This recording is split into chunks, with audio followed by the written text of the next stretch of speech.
In my hood, bro, sounds on crank. AC on the fridge, so you know I'm rolling windows down, yo. Beer on the plug, when I'm rolling, keep it humble. Watching for these laws, cause you know they clocking for the crumble of broke boy. Trying to make it out this jungle. Got hope for the bundle, Lord, keep me out of trouble. Hard enough on the straight and narrow, nigga ain't trying to fumble like some bitch. But I swear I'm down for the I'm just a broke boy with dreams like a dope boy. But life can be a bitch, sometimes like oh boy. But I ride the blood like Simple 5 and they be real niggas stand 10 toes and life tries to destroy. Pride comes before the fall, watch the heavens a tree boy. No way to get six, but tell me how can you enjoy when you never been annoyed and shit is on like a bus boy. The last shot we first I'm tripping, you been recording this burning for projection and tripping off these decoys. I see no show, no these boys. Come like Bruce Lee, call me boy, and I'll be short. You know this out and enjoy. Like zebra cakes to a fat boy. Pulling in my hood, bro. Sounds on crank. AC on the fridge, so you know I'm rolling windows down, yo.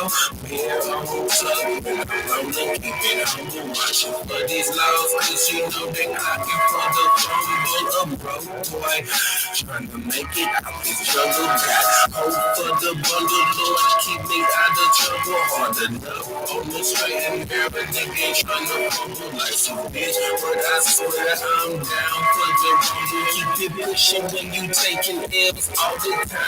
When your life's on the line, all you gotta do is grind. Baby boy, keep it pushing in the all coming time. Don't sweat these haters on your line. Every dozen there's a dime. So no, all these hoes come with shine. Everyone true, there's another one for show on the horizon line. Daddy jeans progressing me. Mama on the knees praying. Cause I'm in these streets like sesame, no enemies.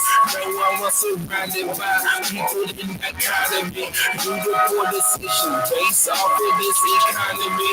Don't feel you on the break, cursing you with blinding. These crackers got blacks and Hispanics in autonomy. Just follow me.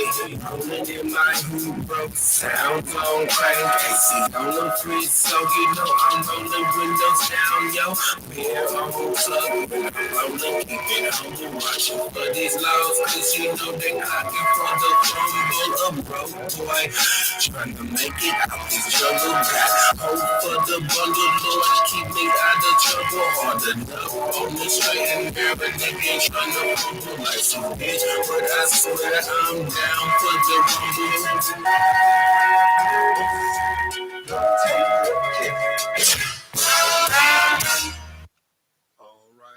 All right. Clap it up, clap it up, clap it up.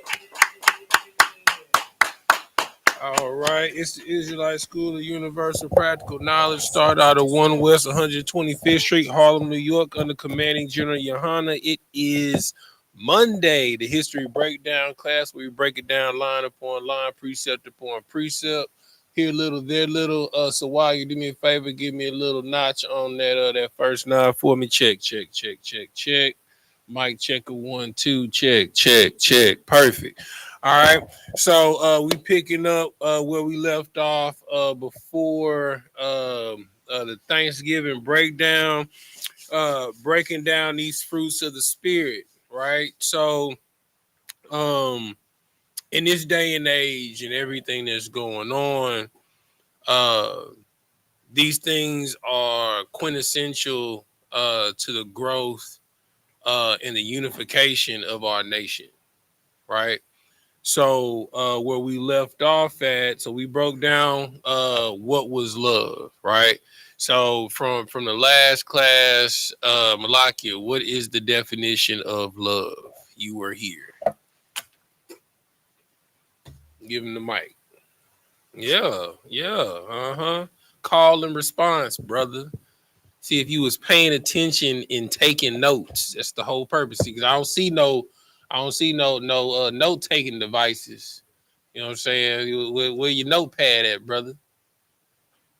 I mean, you fresh from school. You got on a school uniform and everything, brother. You know what I'm saying? How you coming from school and don't got a notepad, brother?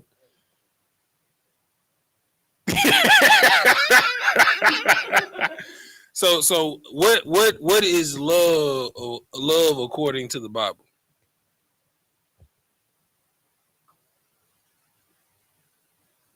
Wow. Ain't you Malakwa boy?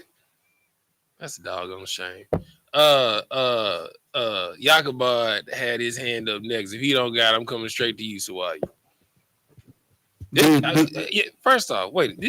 This is like milk scripture. This is like one of the first scriptures you learn. You want another try? Give him another try. Give him another try. It's milk scripture. It's like one of the first scriptures you're supposed to learn in the truth. Love, according to the Bible, is keeping the Lord's law and commandments. Okay, so is that the what type of love is that? You know, it said it was two different types of love. So how do you love the children of God? By not sinning. And how you do that? Keep the commandments. Okay, so, and what is the love of God? Keeping the commandments and obeying His word. And what? It's a very key element to that verse. Yes, both parts. Verse 2 and verse 3 says to keep the commandments, but the second part in verse 3 is the part that everybody misses, and the reason why Christians. I'm about to give it away. No, that's completely incorrect. Go ahead, Sawai. Sawai, what you got? Charity. Nope. Not. Y'all just yelling out stuff at this correction. Point, huh? Correction. Lie. It's that it is not grievous. It is not hard. It is not hard to not to lie. It's not hard not to steal. It's not hard not to murder. It's not hard not to cover your brother's wife. You know what I'm saying? It is not hard to do these things. Christians believe it's hard to show love. It's according to Christians, it is impossible to love because according to Christians, they say you can't be perfect. So the definition of love, according to the Bible, is keeping the law, statutes, and commandments. And Christians preach about love. Oh, that's a hard cut. That's a hard cut. Next time I'm dealing with Christians, I'm like, well, you don't love because according to you, it's impossible to love because to keep the law, statutes, and commandments and to be perfect at it is showing love. And Christians feel that you cannot perfectly keep the law. What you was about to say, brother? Right. You know what I'm saying? So this is the foundation of the fruit of the Spirit. The foundation of the fruit of the Spirit is law, statutes, and commandments, right? So the next one was joy. Malaki, what's joy? You know, we just gonna peruse over them because I know you ain't take nobody's notes. So real quick, give me Deuteronomy 28 and 47. Somebody give me Nehemiah 9 and 35. And then for the next one, where we stopped, peace, for the definition of peace, someone hold Psalms 37 and 37. And someone hold Matthew 11 and 29. Whoever has Deuteronomy 28 and 47, go ahead and read. This is the book of Deuteronomy chapter 28, verse 47. Mm-hmm. Because thou servest not the Lord thy God with joyfulness. You do what? Serves not the Lord thy God with joyfulness. joy comes from servitude, right? So the reason why joy comes from servitude, because everything that is a byproduct of joy, like happiness, comes from you doing something for someone else. You understand? I'm gonna tell you one thing. My brother Knock brought all types of joy to my life this weekend when I did not have to drive. You hear me? I was in that back seat, Snorlax, Texas. You hear me? Had my neck pillow. I was all comfortable under my cover. You know what I'm saying? He said, from the moment we left out the driveway, I ain't wake up until we pulled up in Austin. It brought joy to my life, brother. Go ahead, Sapar. If I may say, that's why number ones was so frequent at the Hebrew Academy. You understand? I was fresh, brother. I was fresh. So I could take all of the substance of life from y'all. You understand? You feel me? So because I had served my brothers, you know what I'm saying, consistently for 3 weeks, carrying the load of driving, my brother Knox was like, you know what, Tazadat, I got you this week. You know what I'm saying? And it brought me joy. You understand? Same thing, you know, when the burden is heavy, like prime example, a lot of you brothers are going through Hebrew Academy. So, you know, after Hebrew Academy, what are the two things y'all be when y'all get done with Hebrew Academy? Give me one. Go ahead, get it. Give me one. That's one. What is it? Say it again. What'd you say? Tired. All right. What's the second thing? When y'all be tired, what's the second thing? Go ahead, Sawaya. Hungry. You know what I'm saying? And guess what? All y'all broke. You know what I'm saying? Because y'all done spent y'all last dime making sure every brother that got the Hebrew Academy. You know what I'm saying? So what ends up happening? Everybody pitch in. You understand? Like the instructors did. We pitched in and got a big old bucket of chicken. You know what I'm saying? And made sure that everybody ate. You understand? And the joy comes from the ability that you served your brothers. You understand? The sacrifice is what brings joy. Always. You understand? Imagine how Commanding General YAHANNA feels right now in the truth, seeing where it was when it was dropped on him and where it's grown to today. From all of his service, hard work, and dedication, every Passover, it brings him immense joy. Joy comes from service. So love comes from keeping the law, statutes, and commandments. That's love. You understand? Moving in honor and integrity regardless of how someone feels. Joy comes from service, comes from sacrifice. All right. I asked for another scripture for joy. What did I ask for? Nehemiah 9:35. Whoever got to go ahead and read it. This is the book of Nehemiah, chapter 9, verse 35. Mm-hmm. For they have not served thee in their kingdom, and in thy great goodness that thou gavest them, Mm-hmm. and in the large and fat land which thou gavest before them, neither turned they from their wicked works. So if you're not willing, see, this is the issue that I have with most people in the world, most Christians. It's a whole bunch of what ifs and I can't, right? If you don't have the capacity or the mental dexterity to sacrifice, you can't build. You know what I'm saying? Everybody knows what we need to do, but nobody's willing to do what should be done. You understand? Everybody knows, you know, we need to start depending on the government. You know, we need to start amassing our wealth within the community, you know, buy Black, buy Hispanic, buy Native American, you know what I'm saying? Build up our infrastructure, you know, so where they want to come and lobby with us, but nobody wants to do the sacrifice. Nobody wants to drive from the southwest side all the way to Wayside to go to the Azteca food market, a farmer's market, to get groceries and produce. Nobody wants to drive from the north side to off of 288 where there's a Black-owned grocery store. Nobody wants to drive from the south side to the north side where there's a black-owned gas station. You understand? Nobody wants to drive from Sunnyside, you understand, to Katy, where there's a black or a Hispanic-owned beauty supply. You understand? Everybody talks about what we need to do, but nobody's willing to do the sacrifice in order to serve and build their nation. You understand? Nothing gets built without sacrifice. You talking about what you want your children to be, what you want your children to grow into. Children can't raise themselves. It comes from parents' sacrifice. It comes from service.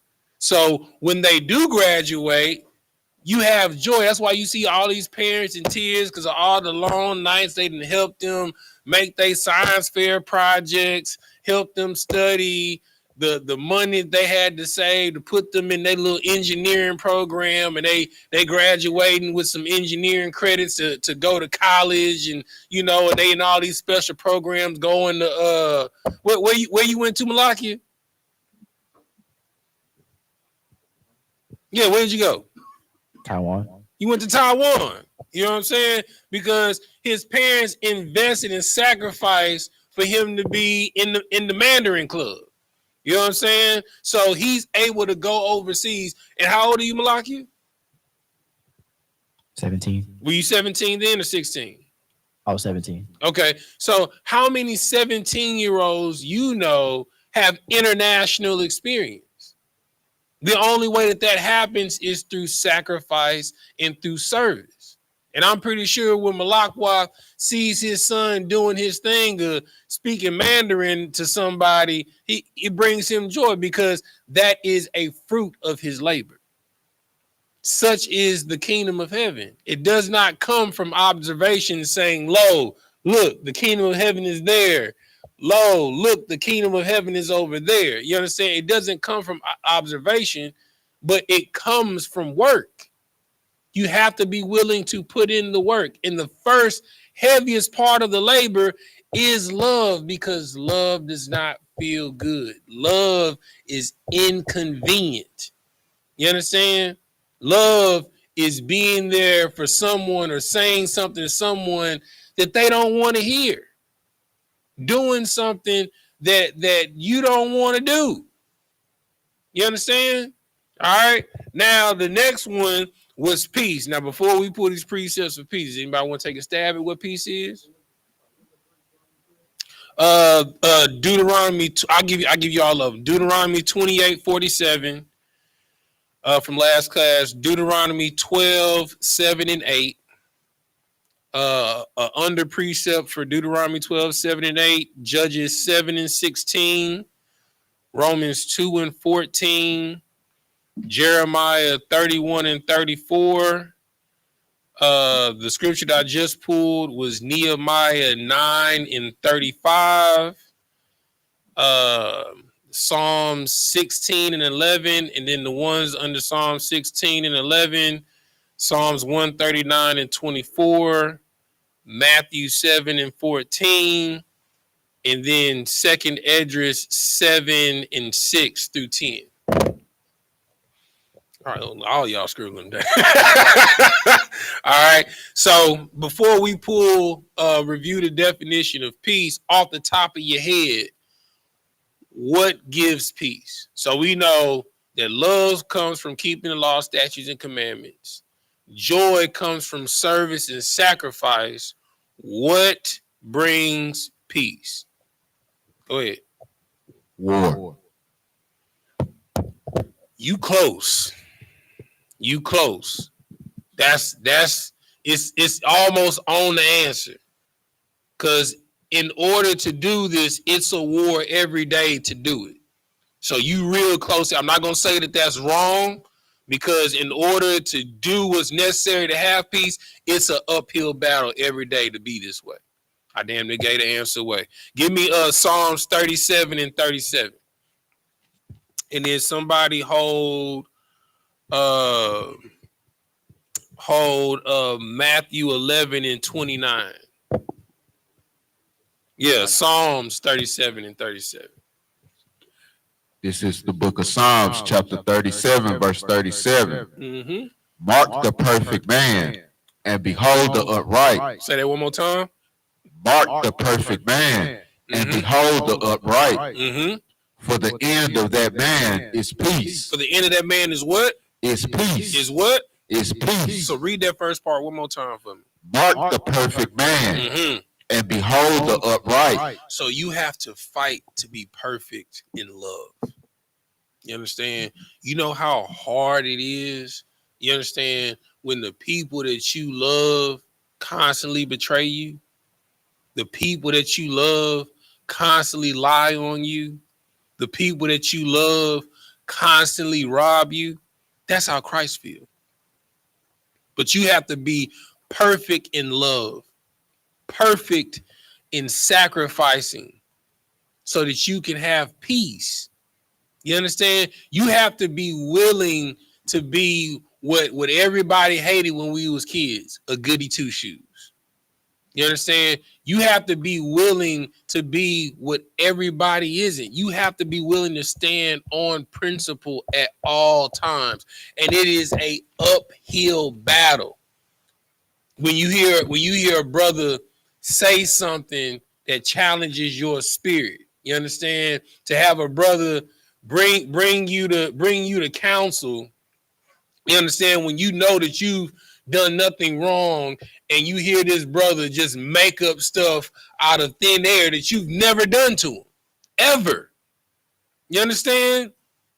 And like General Muhammad says, you have to suffer in righteousness.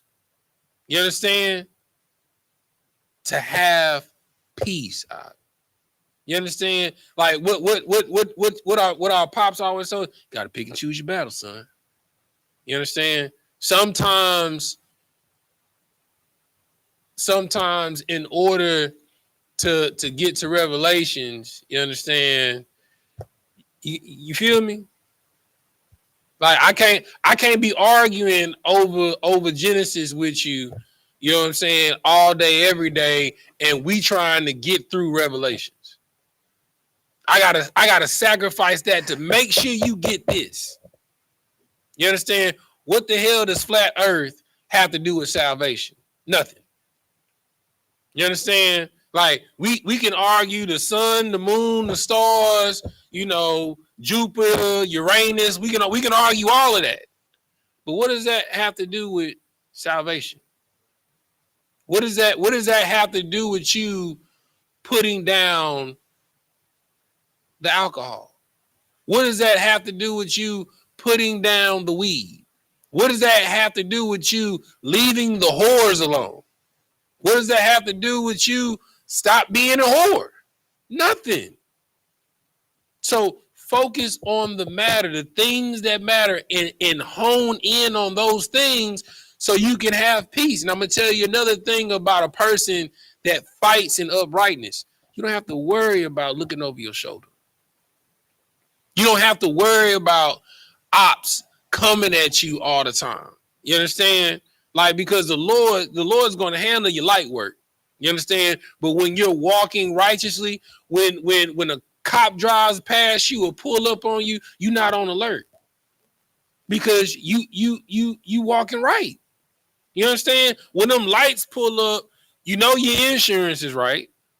You understand? You know the only thing he can probably stop you is something that you don't know about. The light over your license plate is out. You know what I'm saying? Or your tail light might have went out. I mean, it's stuff that you can't visibly see while you're driving, but you know you don't got no dope in your car. You understand? You know you got your insurance is up to date. So when he pulls up, you know it's some minor infraction. He trying to mess with you to give him a reason to pull you out the car, but we're not gonna do that. You understand? You have to fight in uprightness. You understand? Fight to be righteous. All right. Somebody give me the next one I was asking for. Matthew 11:29.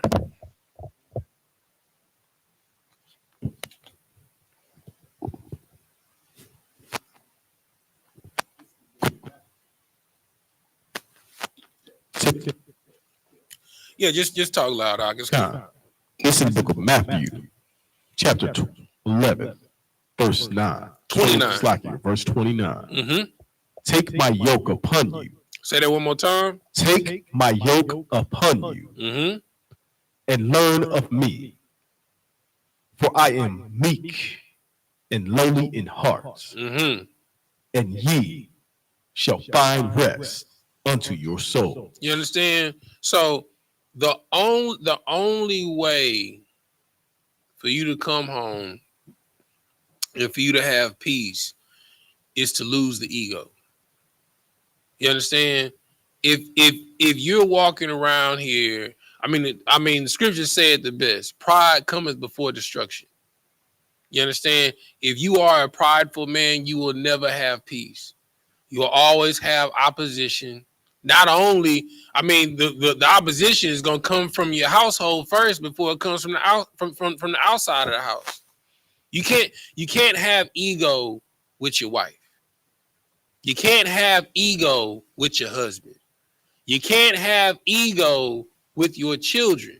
You understand? Because what's going to end up happening the moment that you're wrong, guess what's not going to happen?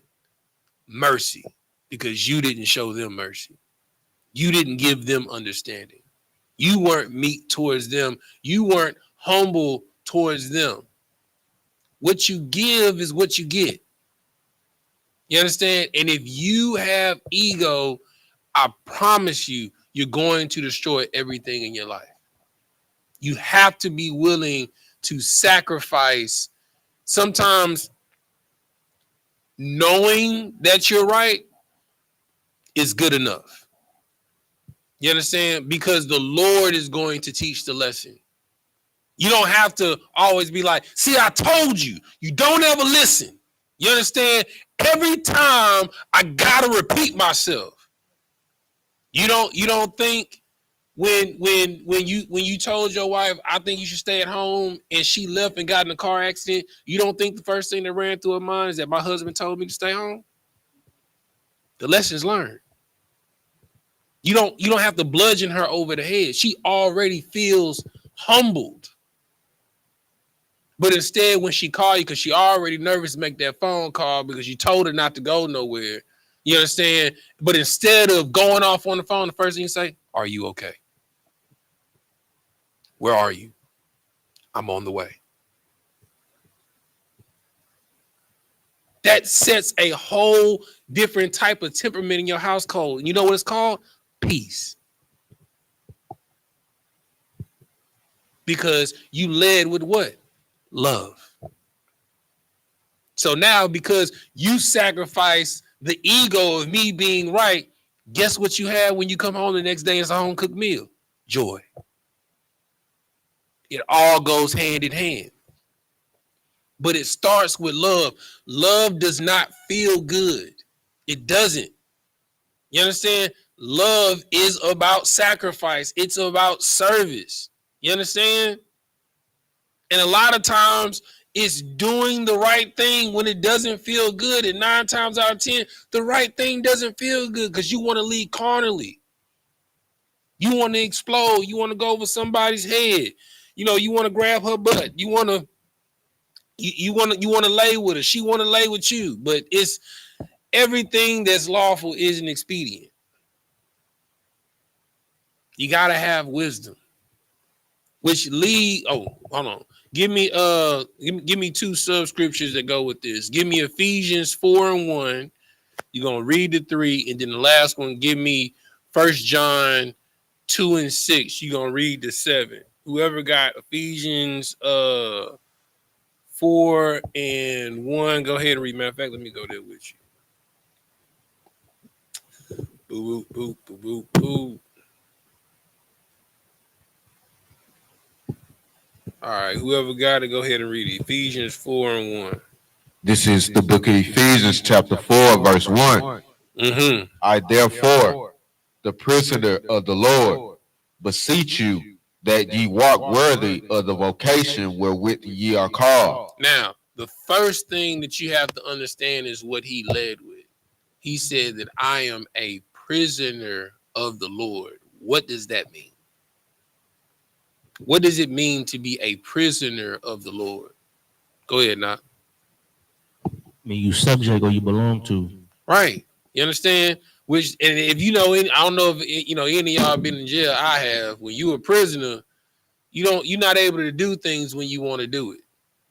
You're not able to do things how you want to do it. You're not able to go wherever you want to go. You understand? There's order with being a trustee. You understand? Or a ward of the state. In this case, a ward of the Lord.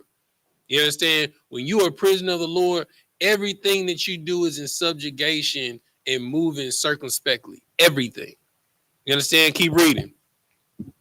Verse 2, with all lowliness and meekness, with long suffering, forbearing one another in love. You understand? So in order to have any of these things, you have to lead with love. And we know that love is what? Keeping the law, statutes, and commandments. Keep reading. Verse 3, endeavoring to keep the unity of the spirit in the bond of peace. You understand? So in order for you to be unified in peace, you got to keep the commandments and you got to be a servant, showing lowliness and meekness, which gives you joy. You can't have any of these fruits of the spirit without having the other one. So the first thing that you got to do is what the Christians tell us we can't do. You got to be perfect in love. You got to be perfect in keeping the law, statutes, and commandments, no matter how you feel, no matter what you want to do, no matter where you want to go, no matter what you want to say, you got to be perfect in exhibiting love. All right, who got 1 John? 1 John 2 and 6.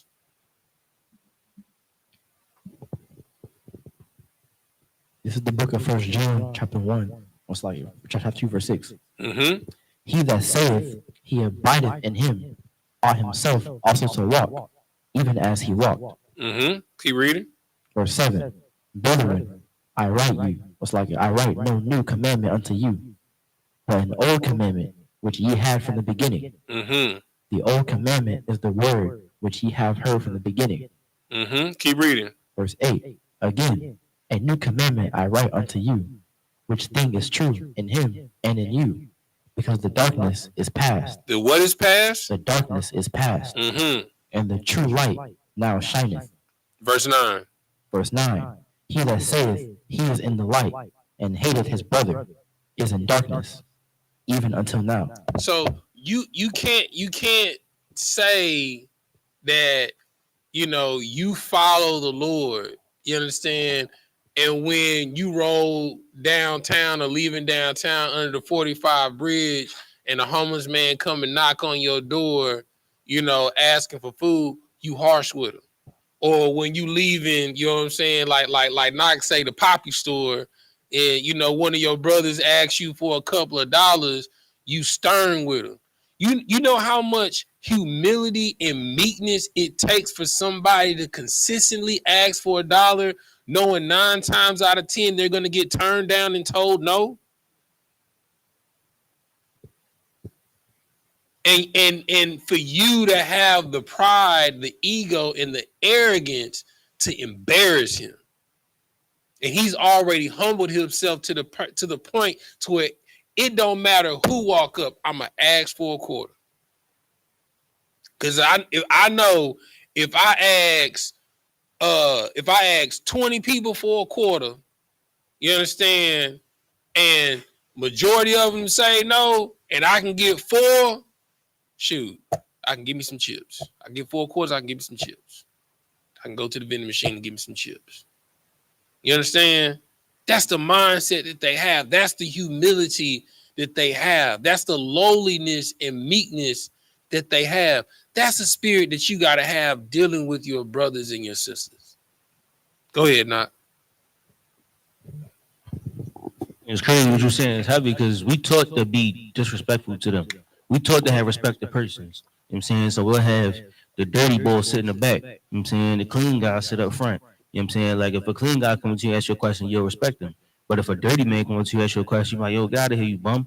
You know what I'm Real saying? talk. You know what a bum mean is a broke, ugly mouth. It's a lot. Right. You know what I'm saying? But I mean, that's what we taught them. We throw stuff at them and we kick them, and you know what I'm saying? We treat them horrible. And what's heavy about what you saying, anybody that's been in the streets, you know what I'm saying, and that then either put in work or soul work, you know, if you treat the bums and the homeless people right, when 12 or somebody trying to set you up, who the ones that look out for you? They the ones that let you know what's going on. Hey, don't go down there. You know what I'm saying? Them boys trying to line you up. Oh, hey, go this way. 12 around the corner. You know what I'm saying? Shoot, we've had situations at camp. Like I give you a perfect example. It's this dude live in my apartment complex, school, what his woman do. He come and visit sometimes. You know what I'm saying? School, he used to come downtown and get off the bus right where we would be at St. Joseph in Maine, and he would give us hell at camp. But regardless of how he felt, whenever we had food, after he get to get, you hungry, brother? Yeah, man, let me get some food, man. You thirsty, brother? Yeah, man, let me get some water, man. Man, y'all got some clothes over there? What y'all got over there? Y'all got some jackets? Man, let me get a jacket, man. You know what I'm saying? When he came in my apartment one day, he walked up on me. He's like, man, you know, y'all looked out for me, you know, all of these times, bro. And I got this ammunition, man. It's like, what you mean you got some ammunition? It's like, what you look like a brother that be holding. What you be rocking with? I was like, man, I got a 9 and I got an AR-15. Man, you would look. I got the last of these. And look, they not hot. They not used. They still in the boxes. You know what I'm saying? They encase casings, everything. You know what I'm saying? I normally, you know, I've been charged, but you looked out for me. You know what I'm saying? So I'll let 3 packs go for 1. I was like, give me all of them. You know what I'm saying? That's how I got my 1,000 rounds of 9mm ammunition. I got it from school. You know what I'm saying? That's how I got all my 5.56 ammunition. I got it from school. But it came from us taking care of him regardless of how he felt. It was us being a brother to him. And my wife would tell you, every time he sees his man, hey, what's going on, y'all? Y'all doing all right? You know what I'm saying? All right now, y'all be good.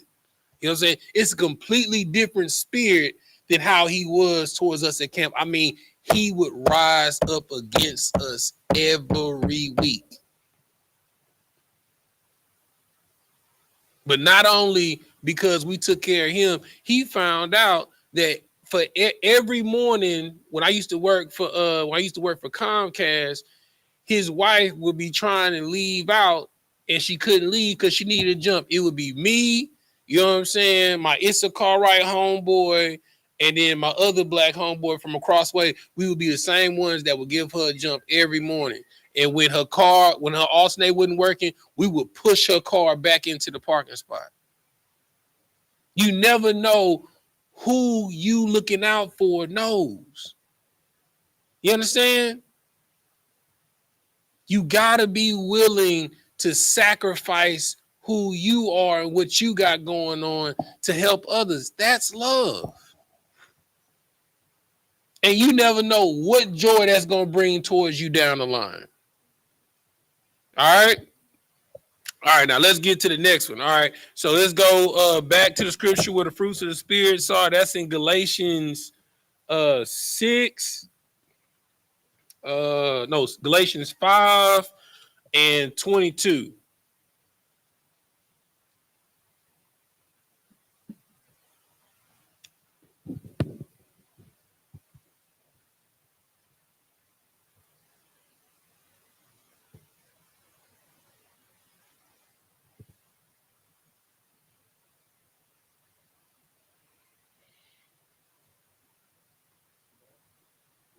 Whoever got to go ahead and read it.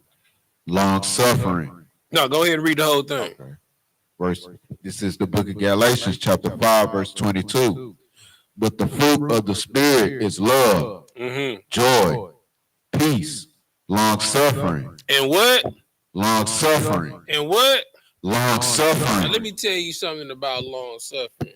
See, it's a Hamite in the chat right now, right? And the Hamite in the chat is he's trying to come with the meekness and the humility, and is asking for us to send $5,000 to him, to help and his aid. You understand? Like you gotta have long suffering sometimes. You understand? Because you must think that I'm a fool. I was born at night, not last night. You understand?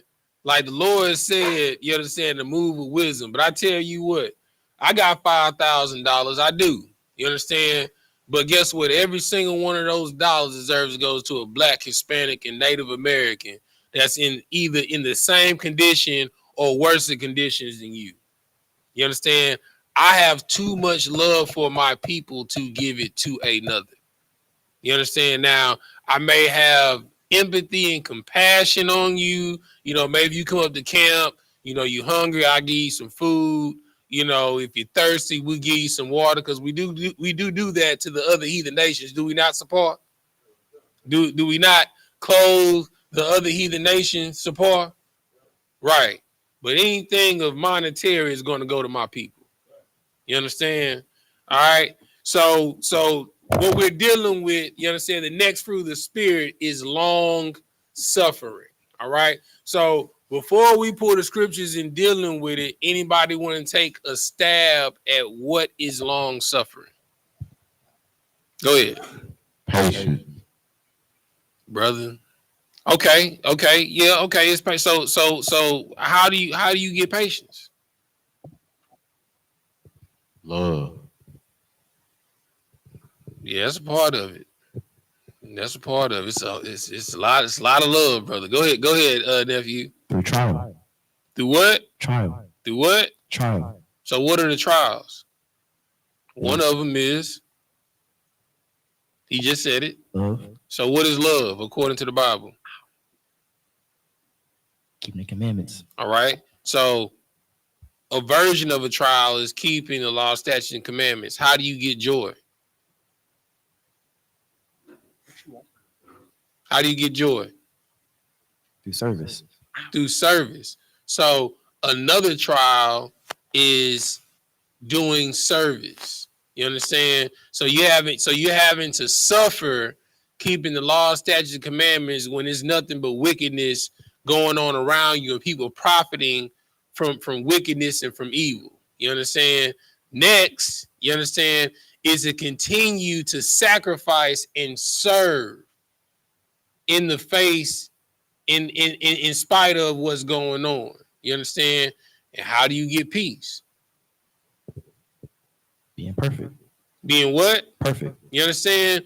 And fighting, you understand, and going to war, as Sawaya say, to stay upright in all of these things.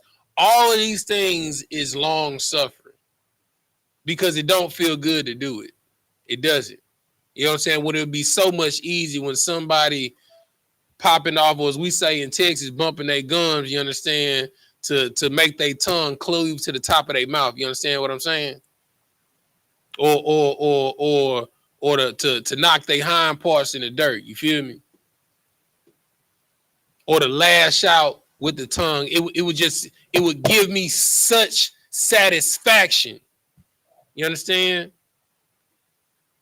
But that one, well, I think the tongue weighs what? That 2 ounce piece of flesh in your mouth that'll give you that satisfaction will cause hell and turmoil in your life. So you got to have wisdom in dealing with your brother, wisdom in dealing with your sister. You understand? Let me get a couple of precepts. All right. Somebody give me 2 Timothy 4:1. All right. And we already pulled Isaiah 48:9 and 10 last class. I know that's the furnace of affliction. That's what nephew said. Y'all can write that down in your precept book. So 2 Timothy 4:1. Somebody give me Deuteronomy 4:20. And then the last one, somebody give me Jeremiah 11:4. All right. So let's find out what it is to have long suffering by definition of the Bible. Give me 2 Timothy 4:1. Whoever got it, go ahead and read it. This is the book of 2 Timothy chapter 4, verse 1. Can I get another bottle of water, Bible Kushar?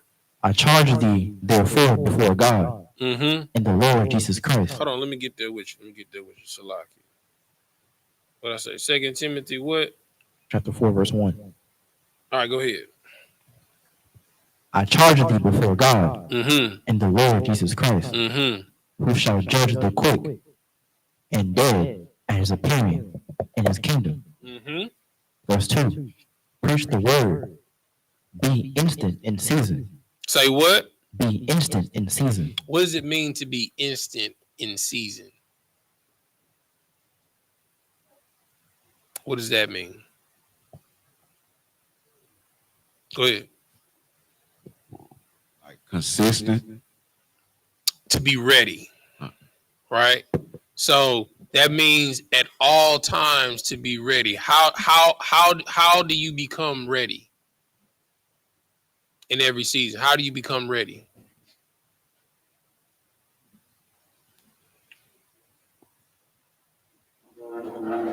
I tell you what, he just gave it away. Did you hear what he said? Well, it's the last thing he said.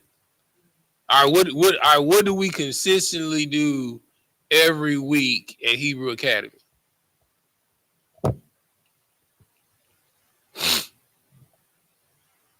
What do you do every week in Hebrew Academy? Train. What's another word for train? Athletes do it all the time. They go to what? Practice. The way that you're instant in a season, that you're ready in any season, is by consistent training and practice. The reason why you have to study the way you study for your officer's test is because you have to be able to teach those scriptures at camp. You have to be able to, at minimal, know the colors of Christ. You know what I'm saying? Know the Gentile scriptures. You understand? Know the color scriptures. You understand? Know to be able to break down the chariots. You know what I'm saying? Be able to break down the curses. At minimum, you have to be able to do these things perfectly before you can even teach a topic. But it comes from practice. That's why we consistently go over protocol at Hebrew Academy. So you know how to deal with situations that come up at camp. Instead of you just being surprised and being caught off guard when a drunk comes and throws beer in your face. You know, I do that real well. You know what I'm saying? I play a good drunk at Hebrew Academy. You know what I'm saying? We do a protocol. You know what I'm saying? Ask Kamar. You feel me? You know what I'm saying? Or when an Edomite comes up and spits on you at camp, you got to be able to control your emotions. That's long suffering. Because what you really want to do, you want to backhand the piss out of that Edomite. Because you a man. But a man knows how to sacrifice his emotions so that others can live around him. Because what if that cop, when he pulls you over and you got your wife and your kids in the car, he calling you all types of boys and niggas. Salakia. What you gonna do? You got your family in the car. Is your pride and your ego worth that much to where your family don't make it home, or your family loses their father that day? Like when Philando Castile got shot in the car in front of his daughter and his wife. You see what I'm saying? You have to be willing to remove the ego. And the only way that you're able to do that is what the scriptures say in Psalms 1. To be a man, Lord, you have to meditate in the scriptures day and night. So you'll be like a tree planted by the rivers of the water to bring forth its fruit in its due season. But when that season comes, the only reason why you'll be like a tree planted by the rivers of the waters is because you meditated in the scriptures day and night. You're prepared for the situation. And for whatever reason, because the Lord is who he is, the person that he brings across your path is going to be directly on what you've been reading. I don't know how it happens, but it happens every time. When that person comes up to battle at camp, it's literally over the subject that you've been studying for the past 3 months in history.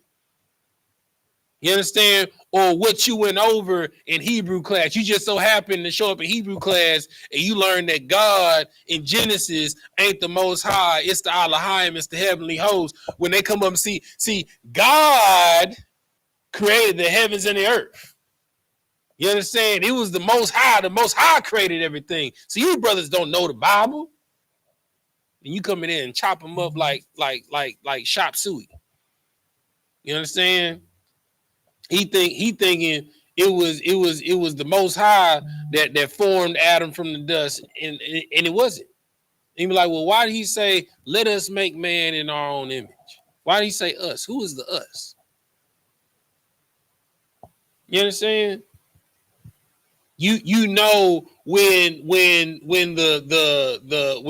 Moses was on Mount Sinai, you know when he was talking to God, he wasn't talking to the Most High, he was talking to angels. You know when they rolled up on Abraham, you know that was angels. Everywhere that you see God, you know that those are the angels. And you able to consistently break down the difference between the Lord, which is the Most High, and God. Because you came to class that one day, now you're able to chop them down at camp because you've been preparing. You're ready for the season. And in this season, on the cusp of World War III, you need to be prepared. You need to be prepared, Akawa. Keep reading, nephew.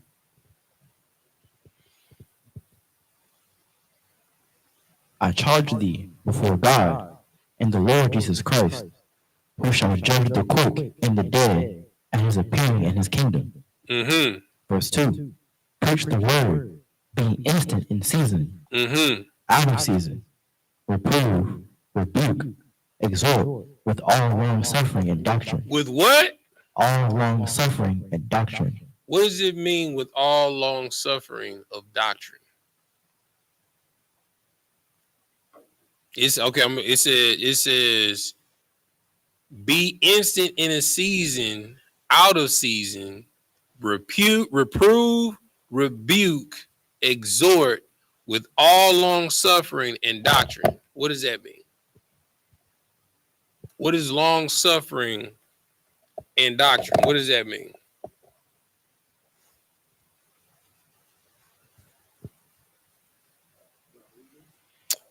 Second Timothy chapter 4, verse 2. Read verse 2 over for me.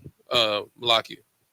This is the book of 2 Timothy chapter 4, verse 2. Mm-hmm. Preach the word, be instant in season, out of season, reprove, rebuke, exhort with all long suffering and doctrine. So we know that to be instant means to be ready, right?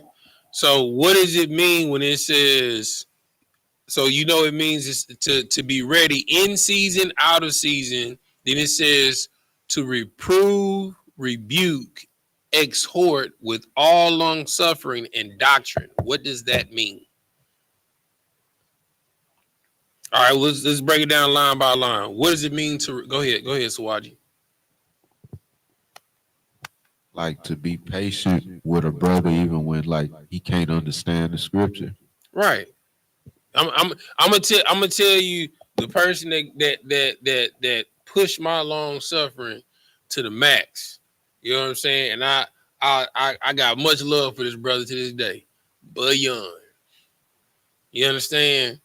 Like, y'all could about to tell you, this boy Bayon, he would just ask question after question after question to the point to where it ain't even my lesson. We on Bayon time. You know what I'm saying? The whole class then just switch to Bayon. You understand? And through long suffering and doctrine, you know what I'm saying? He be coming with all these different angles. What about this? What about that? What about this? And trust, he got reproved. He definitely got rebuked.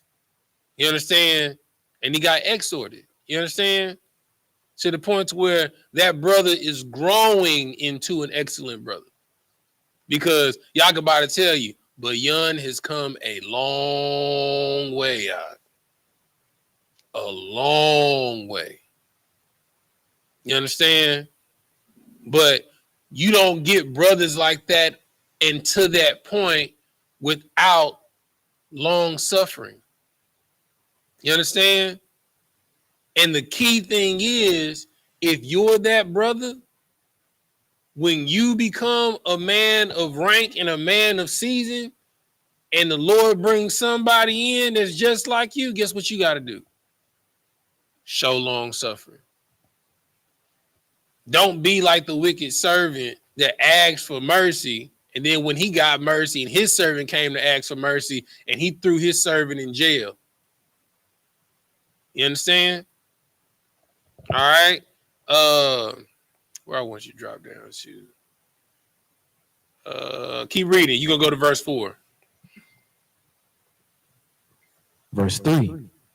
For the time will come when they will not endure sound doctrine, but after their own lust shall they heap to themselves teachers having itching ears. Verse 4. And they shall turn away their ears from the truth and shall be turned unto fables. Verse 5. Verse 5. But watch thou in all things, endure afflictions, do the work of an evangelist, make full proof of thy ministry. Verse 6. Verse 6. For I am now ready to be offered, and the time of my departure is at hand. You understand? So listen. So you brothers are gonna come into the truth. You understand? And you're gonna walk with them. You're gonna go over every scripture with them. You understand? You're gonna give them breakdown after breakdown. You understand? And guess what? They're gonna hear somebody else. Well, you know what? I heard Deacon in Sakari, he said the serpent in the garden was Jesus. See, I ain't never broke nothing down like that. And they're going to give way over to seducing ears because it sounds good. See, you have people that aren't necessarily searching for the truth. They're searching to have hidden knowledge that other people don't have. And they're addicted to it. They're addicted to, let me put you on. They're addicted to, well, did you know this? They're addicted to, well, did you know that? I bet you didn't know this. It doesn't matter if they're wrong or right. They just want the like. And that is the society that we're in today. Misinformation. It doesn't even matter if the information is correct. It doesn't matter if it's the truth, as long as it feels good when I say it. Because I tell you what, candy sure does taste good when it goes down, but after eating candy after a week, you'll start feeling a weird sensation in the back of your mouth. And then you drink something cold and hot, you be like, ooh, never felt that before. It's because you've been ODing on things that's feeling good, but been destroying the bone structure in your mouth, the structure that the Lord gave you to nourish yourself. But you have to stand solid in the test of time. All right. Give me the next scripture. Somebody give me what I asked for in Deuteronomy 4:20.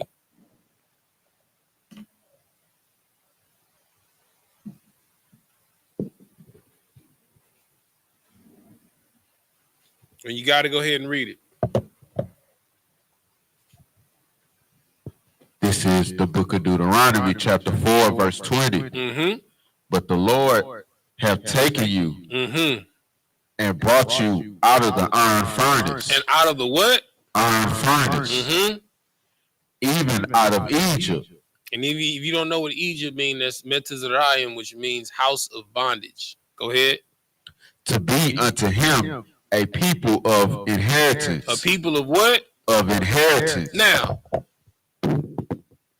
okay, so we know the precept to this is, you know, the one that I gave, which is Isaiah 48, 9 and 10. Or was it 49? I think it's 48. It's 48, 9 and 10, which is I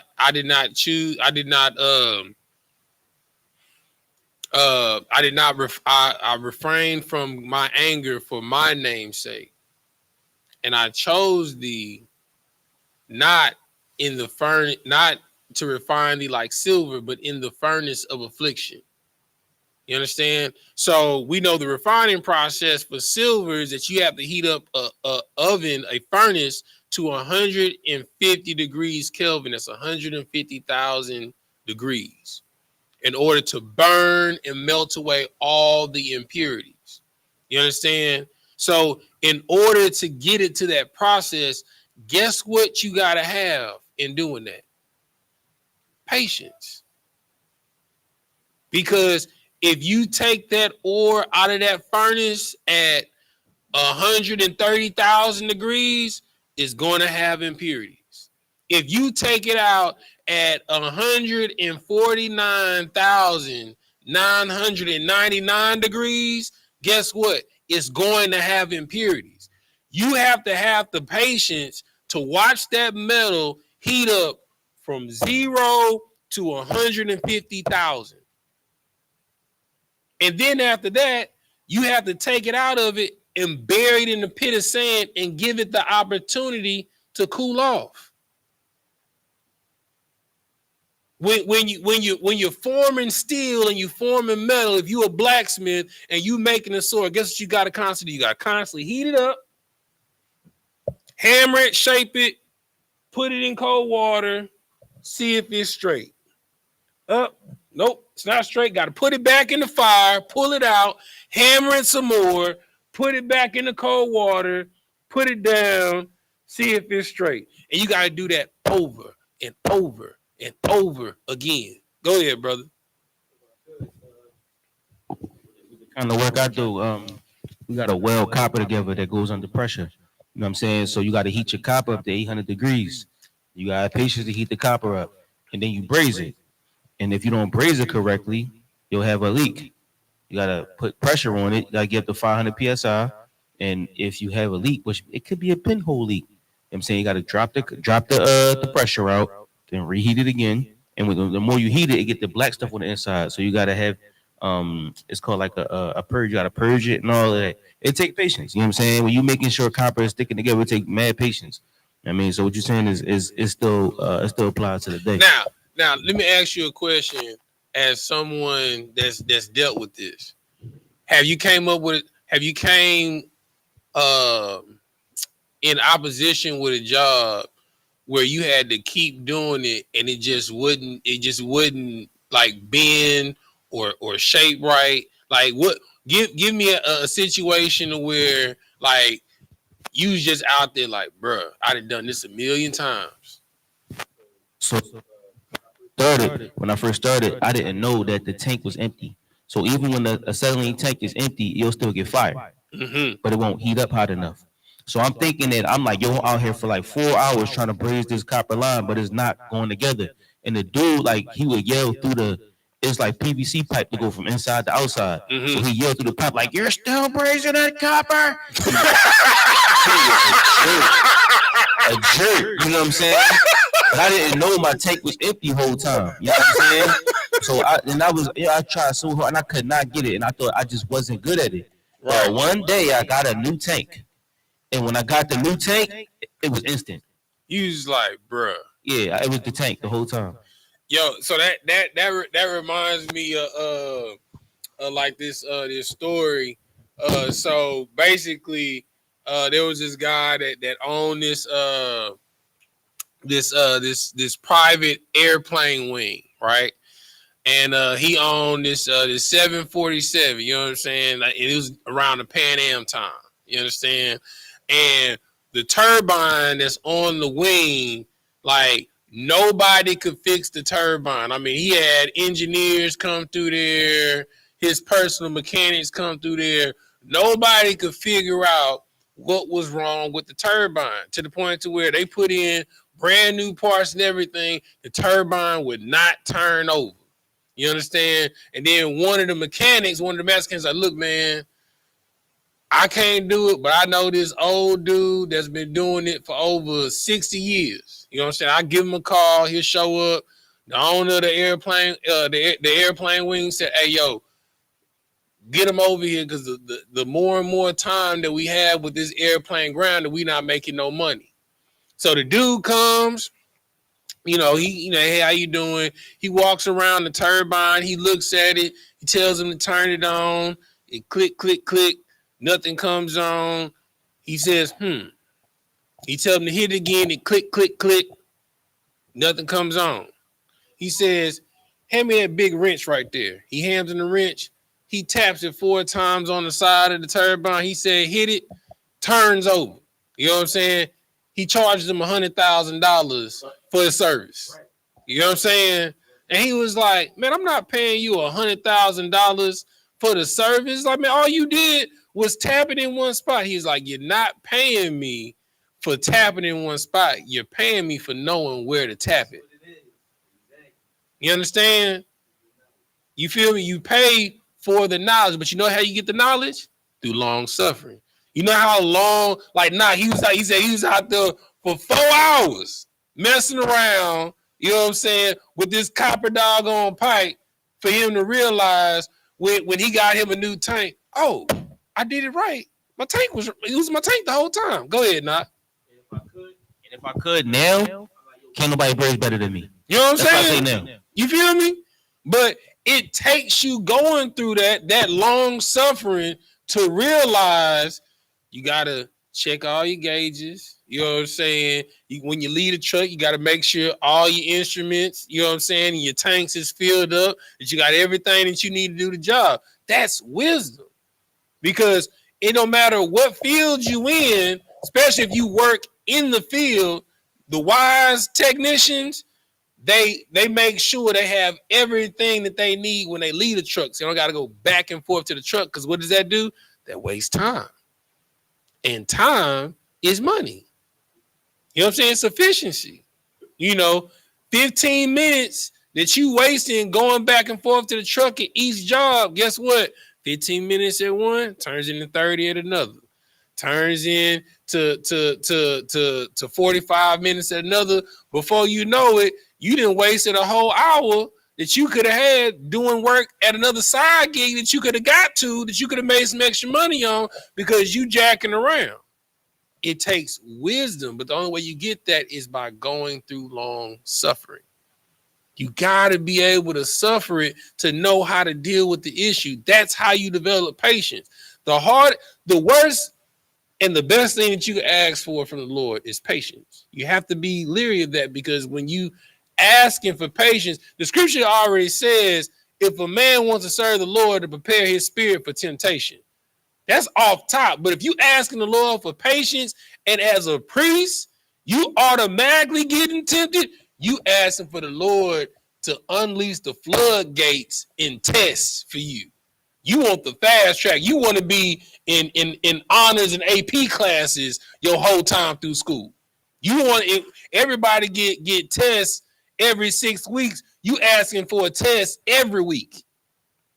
You know what I'm saying? That's what you asking for from the Lord. When you ask the Lord to give you patience, you asking at 30 years old to be, as my wife calls, or what she wants me to be, a silver fox.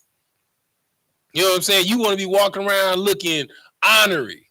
You understand? With gray hairs. You know what I'm saying? Your hair looking like a salt and pepper shaker. You understand? That's what you asking for when you asking the Lord for patience. You understand? You're asking for the Lord to to give you what Solomon did. You want to have the knowledge of all things. But in order to have the knowledge and how to deal with all things, guess what? You got to go through all things. You understand? And if you don't understand that, just read Ecclesiastes. That's why Solomon's able to say all is vanity. You know what I'm saying? It doesn't matter. He said all is vanity and vexation of heart.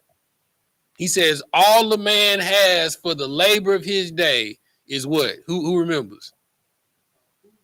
Food and strong drink. That's all you have at the end of the day for your labor is food and strong drink. It don't matter what it is. You know what I'm saying? It don't matter if it's some old E. You know what I'm saying? Some old English. You know what I'm saying? And as Paul used to bless us with the brotherhood double meats. You know what I'm saying? It's what? Food and strong drink. When you go on vacation and you want to go to all these exotic places, what you going there for? Food and strong drink. You know what I'm saying? The same thing. It's just a different scenery. You're having food and strong drinks under a waterfall in the rainforest with different seasoning. You know what I'm saying? You're having food and strong drink under the pyramids. You know what I'm saying? You're having food and strong drink under the Eiffel Tower. You know what I'm saying? You're having food and strong drink at Mark Square. You know what I'm saying? You're having food and strong drink in Teotihuacan, in Tulum. You know what I'm saying? All you're doing is just going to another place with scenery to get what you get at home. Because you're going to eat bird. You're going to eat steak. You're going to eat some type of beef. You're going to eat some type of fish. It's the same thing. All you have for your labor in the day is food and a strong drink. And when you understand that and able to put that in perspective, you understand a lot of things that you worry and you plague your mind about don't matter. It's just vanity and vexation of heart. You build the cell that you live in because you don't understand the fruits of the spirit. Go ahead, Knock. Like when you try to add to that, just add, like you say, you add to your bills. I need a car. Then you got a car payment. Then you got a car note. Then you got a car insurance. Then you got gas. Then you got to pay for the tires and the brakes. You got to pay for all the fixing, and you slave away just to make sure that car is good. I know everybody want a house, but guess what you don't have that you're gonna miss in that apartment? You're able to call that super. You know what I'm saying? You're able to call the maintenance man. You understand? When your air go out, you can just make a phone call. Hey, my air out. I need y'all to come fix this. Nah, when that air out, guess what? It's on you, Jack. You know what I'm saying? When that pilot go out, it's on you, Jack. You know what I'm saying? You feel me? When your sewage line back up, it's on you, Jack. You got to go to Home Depot and get that snake. You know what I'm saying? It's on you. When that water main busts and it floods your front yard, guess what? It's on you, Jack. Especially if it's on your side of the easement, it's on you, Jack. You know what I'm saying? When you come home and your driveway looking like this, it's on you, Jack.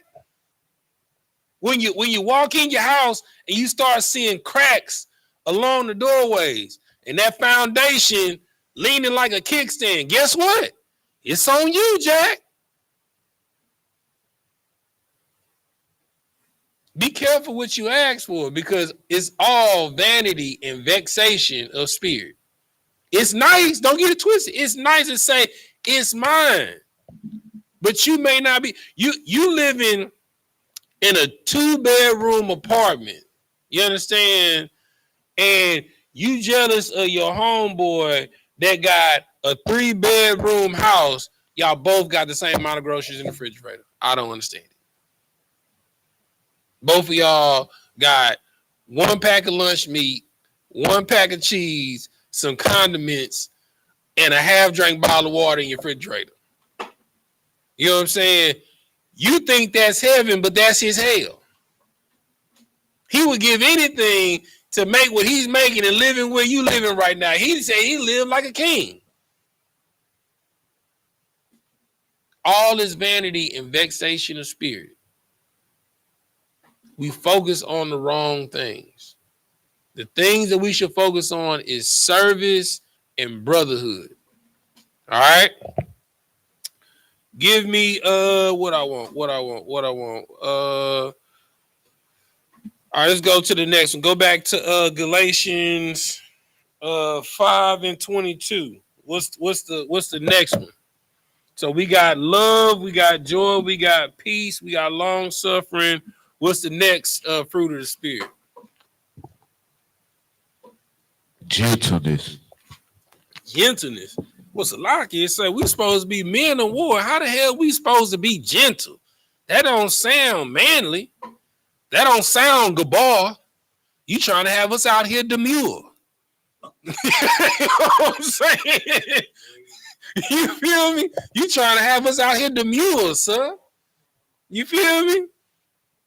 So what does it mean to be gentle? What does that mean?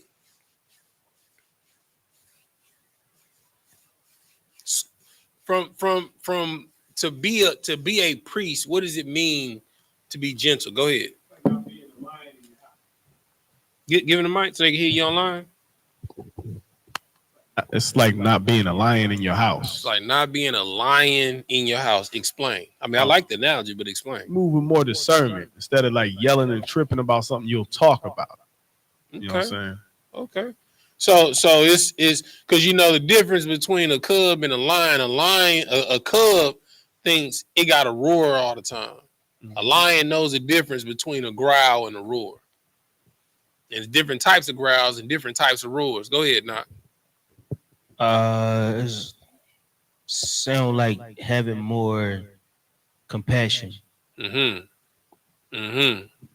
Which is something that a lot of people lack. Go ahead, nephew.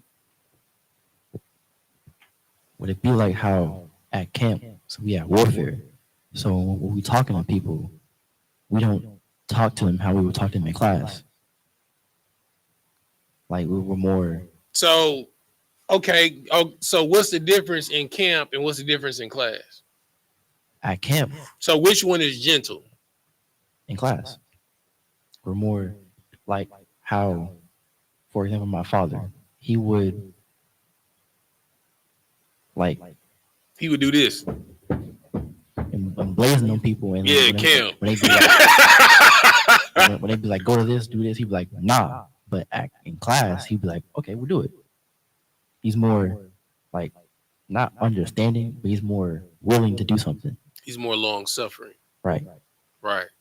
So you're seeing how you can't have, and it's crazy how it's in this order because you can't get to gentleness if you don't have love. You can't get the joy if you don't have love. You can't get the peace if you don't have love and joy. You can't get the long suffering if you don't have love, joy, peace. And you can't get the gentleness if you don't have the patience of long suffering. You have to have all of these things to have the next thing. And what's crazy is before, man, it's crazy because now I understand General Muhammad. In the season that he's in now, because when I first came into the school, it was just thunder, lightning, fire, and brimstone. And like now, the General Muhammad that I see, he's more compassionate. You know what I'm saying? It's like he's in his grandfather era. You know what I'm saying? He's a lot more I don't want to use the word because General Muhammad, there's nothing soft about him. Yeah, he's gentle. You understand? He's more compassionate. You understand? Because like when I first came into school, brother, let me tell you something. He would give you the people's elbow from the rafters. You know what I'm saying? And like he said, and don't tell commanding General YAHANNA. You know what I'm saying? You feel me? So, all right, let's see. I got 3 precepts for gentleness. Let's go back to 2 Timothy. You're gonna go to 2 and 24, and you're gonna read the 26. Give me Proverbs. Somebody give me Proverbs 15 and 1. And somebody give me Proverbs 25 and 15. So we're going to go to 2 Timothy, back to 2 Timothy chapter 2. And we're going to go to verse 24, and you're going to read from 24 to 26. Whoever got it, go ahead and read it. This is the book of 2 Timothy chapter 2, verse 24. And the servant and the what?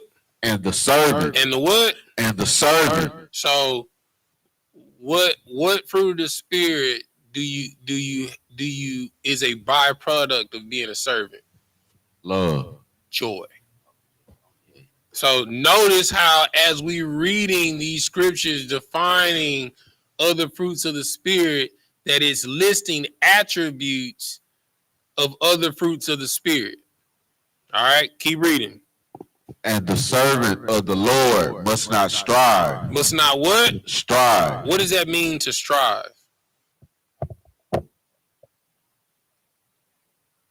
Go ahead, nephew. Like not to, like,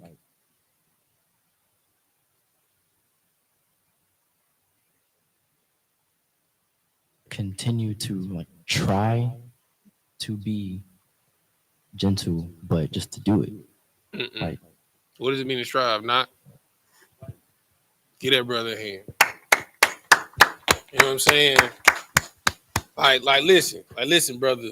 If you want to be a musty doo-doo and piss bathing Hamite, brother, I'm not gonna fight you. You know what I'm saying? If that's what you want to be. If you want to be Ham, go ahead. I'm not gonna fight you. But I'm an Israelite.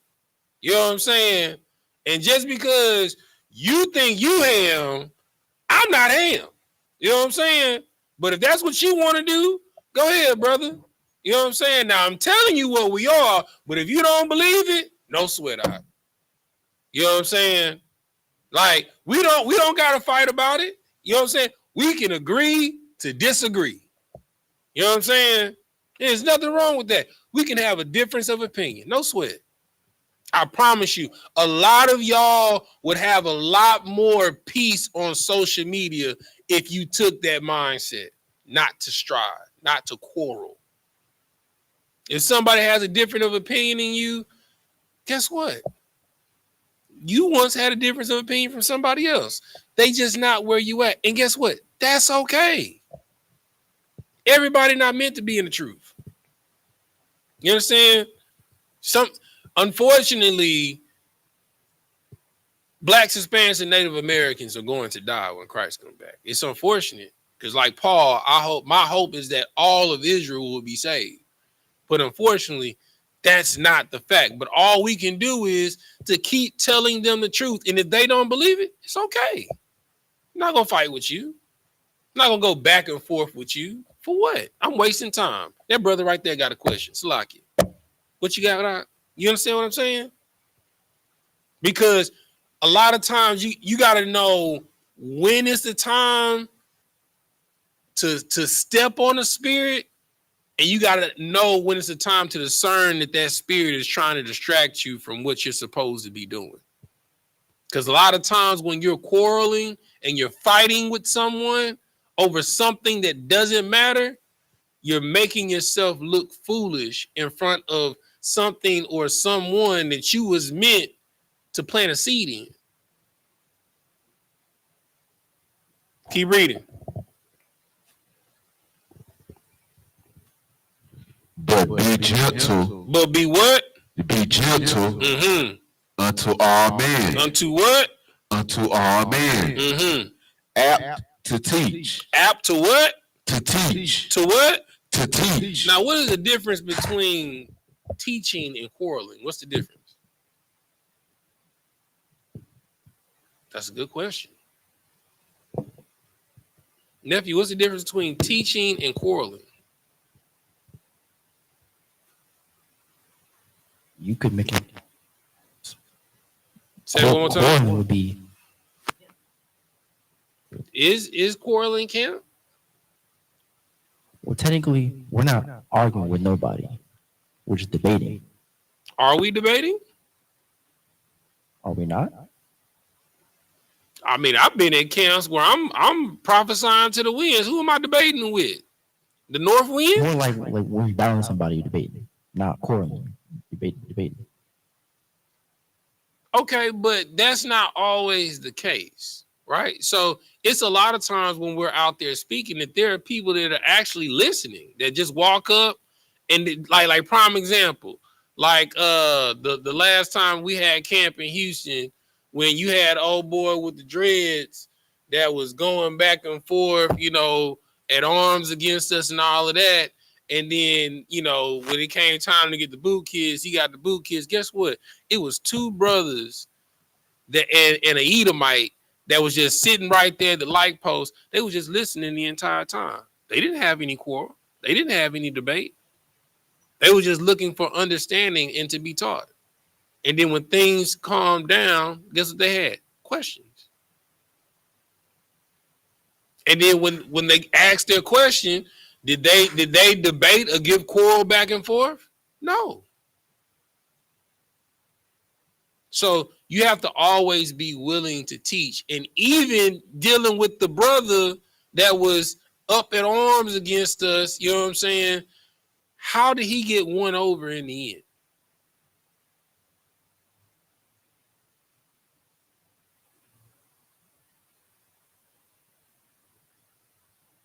You remember how the brother with the dreads ended up getting won over in the end?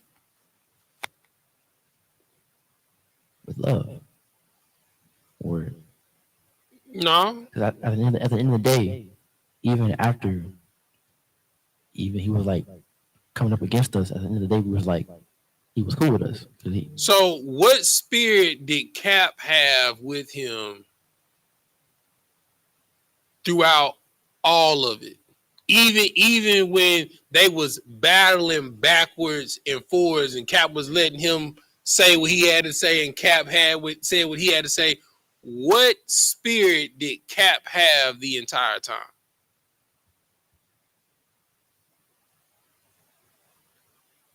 Was he speaking words to destroy that brother? What words was he speaking to that brother?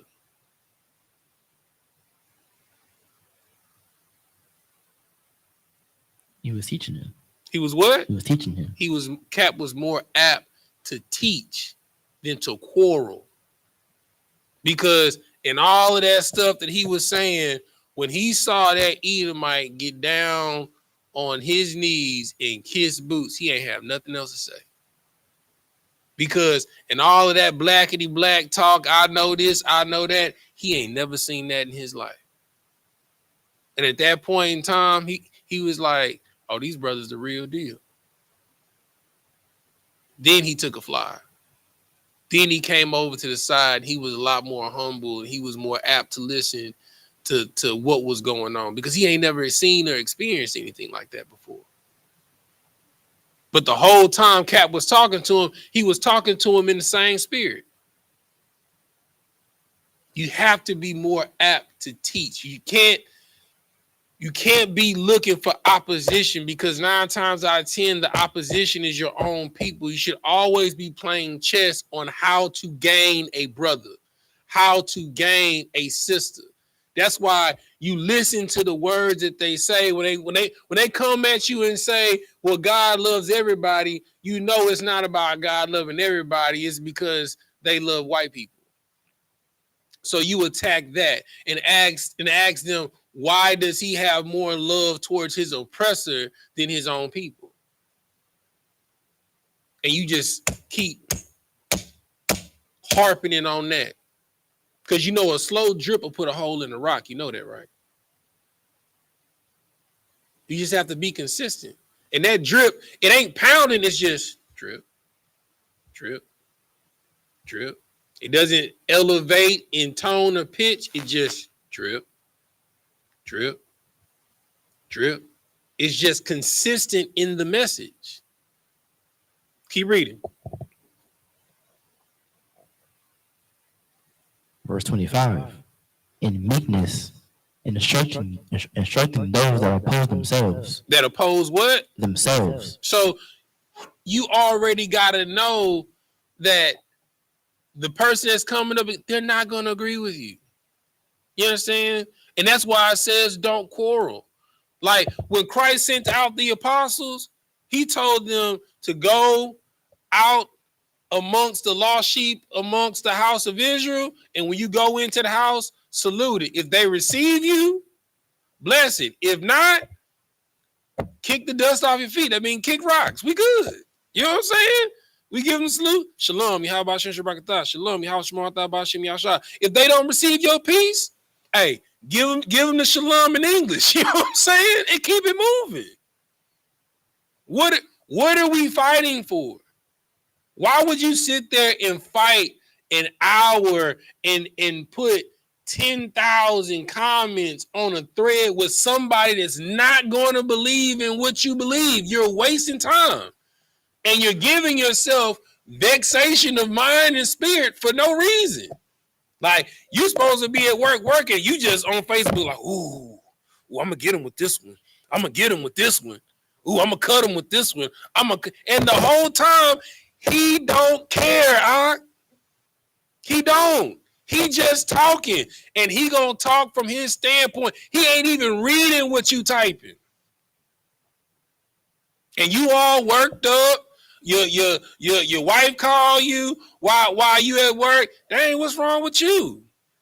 You know what I'm saying? Your whole spirit and disposition is swifted and changed because you didn't gave your peace to a fool. The scripture says, don't give your pearls, don't cast your pearls among swine. Because you're gonna end up looking like a fool in the hog pen. You're gonna be the prodigal son in the hog pen, realizing, dang, why am I squandering in this filth? And in my father's house, the servants look better than the people that's out here. The servants. Keep reading. If God, peradventure, will give them repentance to acknowledging of the truth. Mm-hmm. Verse 26. And that they may recover themselves out of the snare of the devil, who are taken captive by him at his will. You understand? So the power comes from them being able to acknowledge the truth. You know the truth. You understand? The power doesn't come from just you knowing the truth. The power comes from you being able to teach it from a standpoint that they're able to acknowledge it themselves. You didn't come into the truth because somebody kept saying, you're an Israelite, you're an Israelite, you're an Israelite. It came from you hearing it, and then one day it clicked and you saw something on YouTube, you came across something in the Bible, you was like, well, damn, we might be Israelites. Man, who was that brother that was talking to me that day? I'm going to go back out there on the corner and see if they out there. And you go, man, what school y'all part of? Man, I'm coming to class. Because you came to the acknowledgement.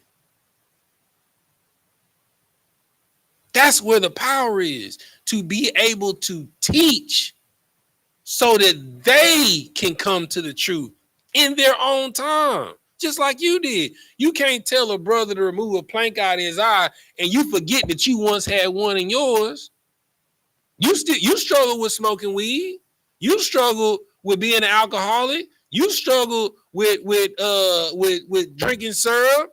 You know what I'm saying? Doing cocaine, with whores, with whoremongers.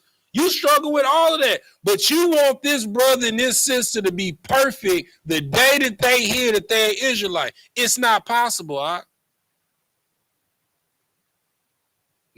You're not willing to grant them the same mercy and time that was given to you to be perfect.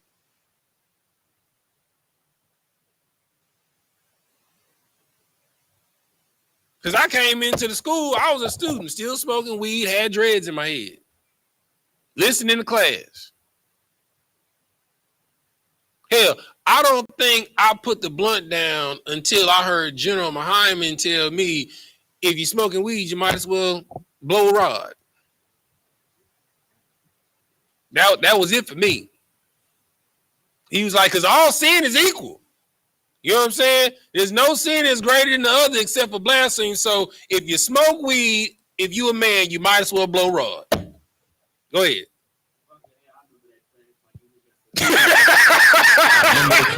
I'm talking about, bro, I had the blunt in my hand. I'm talking about, I just. If I could, he said, here's what he said. He was like, oh, you like the brown one with the veins in it. He was like, oh, what y'all smoke joints? Y'all like the little white ones. I was like, yo, you want the Garcia Vega with the veins in it. You know what I'm saying? Like, bro, when I heard that was it. I was done. You know what I'm saying? But you can't rob the person of coming to that acknowledgement of their own, because if they don't come into the truth that way, they're going to be by the wayside. They're going to be stony ground. They're going to be thorns and thistles. You understand? You can't rob a seed of its process of growth. Because if you try and handicap it to try and speed it up to get quick maturation, guess what the seed is going to lack? Nutrition, nutritional value. It's going to be a wasted crop. Because you tried to rush the process, or it's going to come to maturation and then spoil very quickly. Because you tried to rush the process. You can't rush the fruits of the spirit, because it all has to start with love. Being perfect in the law, statutes, and commandments. That's hard enough in itself. Like, how many of y'all, when y'all first heard, man, I can't eat pork, shrimp, crab, and lobster? I don't know about that. I don't know about that, brother. I can't celebrate Christmas? Man, please. Thanksgiving? Brother, I can't have dressing with the gizzards? You tripping. You know what I'm saying? I can't have my homemade ham sandwich with the pig butt? With the pineapples on it, with the maraschino cherry? Nigga, you tripping. I can't pop fireworks on the 4th of July. What fireworks ever do to nobody? That's the only time my family get together, on the 4th of July. We have our family reunion every 4th of July. So you said, I can't spend time with my family? We were all like that. All of us.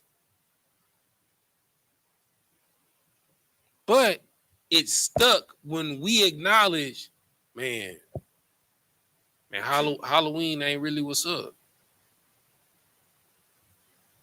Man, they committed genocide for us to have the first Thanksgiving.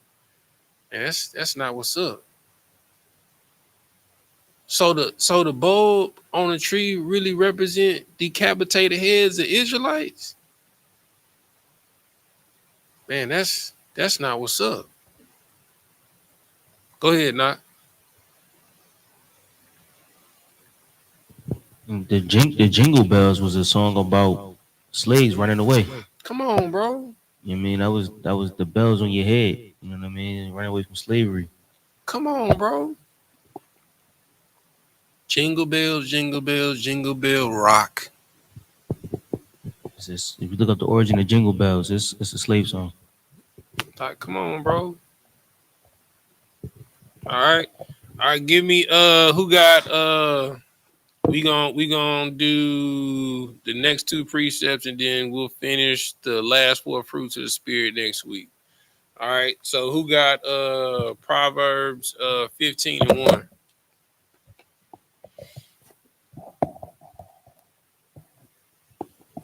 I can go there with you.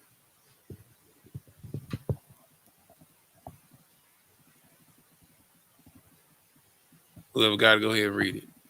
This is the book of Proverbs, chapter 15, verse 1. Mm-hmm. A soft answer turneth away wrath, Mm-hmm. but grievous words stir up anger. Say that one more time, brother. A soft answer turneth away wrath, but grievous words stir up anger. Watch your mouth, how you talk to your brother and how you talk to your sister. Be mindful of your tone. My wife got to tell me all the time, ooh, I don't see how your brothers call you. I know I wouldn't. The way you be answering the phone, you be so dry on the phone. But it's a constant reminder to me. Even though I be thinking, because like, brother, listen to me. Brother, let me, like, how I used to be, brother, I wouldn't even pick up the phone. At all. Wouldn't call you back. If I'm doing something, it's about me. You just gonna have to catch me when you catch me.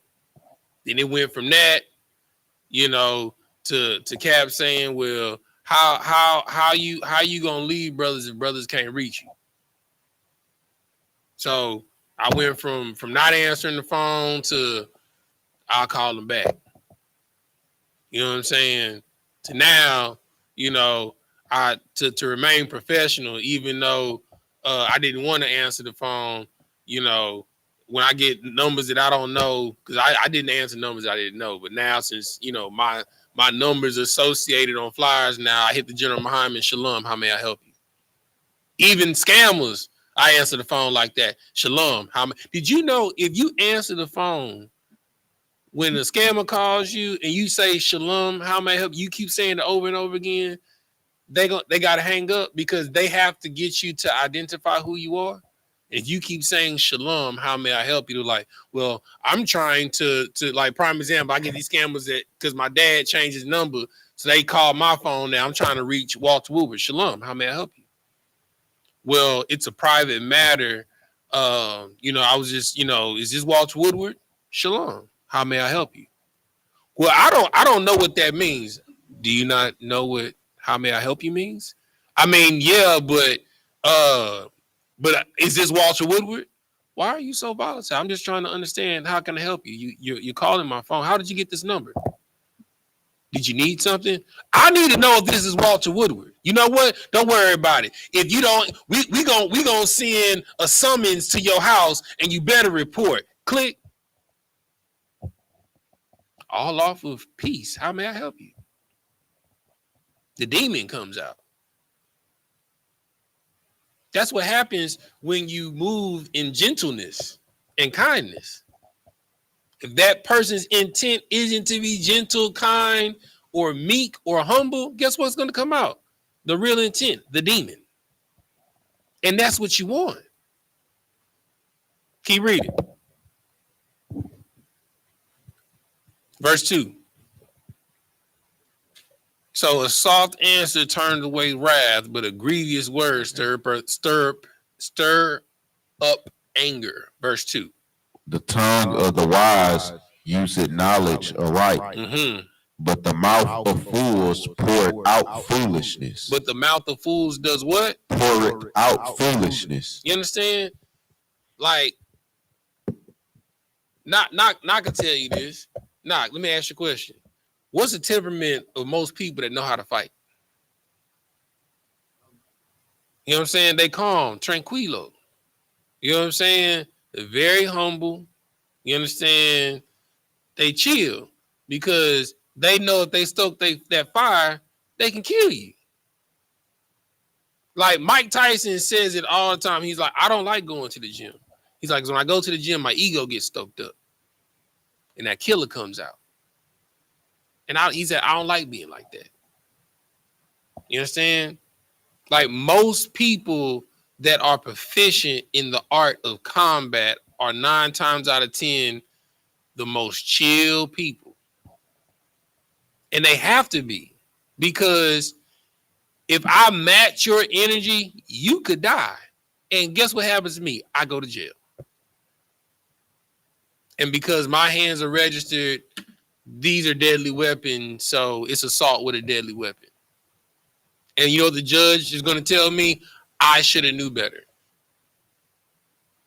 Like, in order for you not to get charged, if you're a boxer, an MMA fighter, a kickboxer, you're proficient in jiu-jitsu, in order for you to get off, the person has to literally assault you before you can defend yourself. When I say assault, like if they hit you, like they still might charge you. Like they got to come at you with a weapon, dang near, for you to defend yourself. Go ahead. Right. Like if he hits you one time, that's they still might be like, well, I mean, you get hit all the time in the ring. You have the discipline to know when to hit back. You knew he wasn't a threat. That's how you got to be. As a priest, you have the power, you have the potential power of Elijah to drop down fire. Do you know what you bind on earth binds in heaven? You got to be mindful of what you say. Like if you tell somebody, I hope you drop dead and die, be careful. Because you're going to feel like crap if that person walks from out of your presence, storms out, hops in that car, and gets in an accident and dies. Because it happens all the time. People get in arguments, screaming matches, leave the house in a raging fire, heaping with hot coals upon their forehead, get in that car, get emotional behind that wheel, and start. And those are the people that be cutting you off in traffic. If you didn't know, the people that's cutting you off in traffic, they just got in an argument with their wife, or they just got in an argument with their husband. They boss just pissed them off. And guess what they're trying to do? They're trying to transfer that demon onto you so you can take it home with you, and the cycle just continues. But you gotta be soft when you're dealing with your brother and when you're dealing with your sister. You have to have the temperament of understanding, mercy. Right? All right, give me the last one so we can get up out of here. Give me Psalms 25 and 15. Did I say Proverbs? Yeah, Proverbs 25 and 15, Shalaki. This is the book of Proverbs, chapter 25, verse 15. Mm-hmm. By long forbearing is a prince persuaded, and a soft tongue breaketh the bone. A soft tongue does what? Breaketh the bone. You understand? Like, bro, you have to know how to talk to people. Like, imagine somebody meeting you with level 10 aggression. You understand?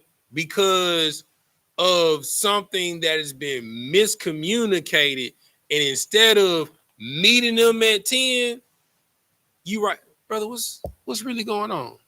Talk to me. Like, why are you so mad? What happened? Well, brother, I didn't say that. Instead of you meeting him with who the F are you talking to? And that situation went from 10 to 100 real quick. Now it's some slow singing and some flower bringing. All because somebody spilled some beer on your shoes in the club, but somebody stepped on your J's in the club. Instead of you meeting him, hey, brother, it's cool, man. They just shoes.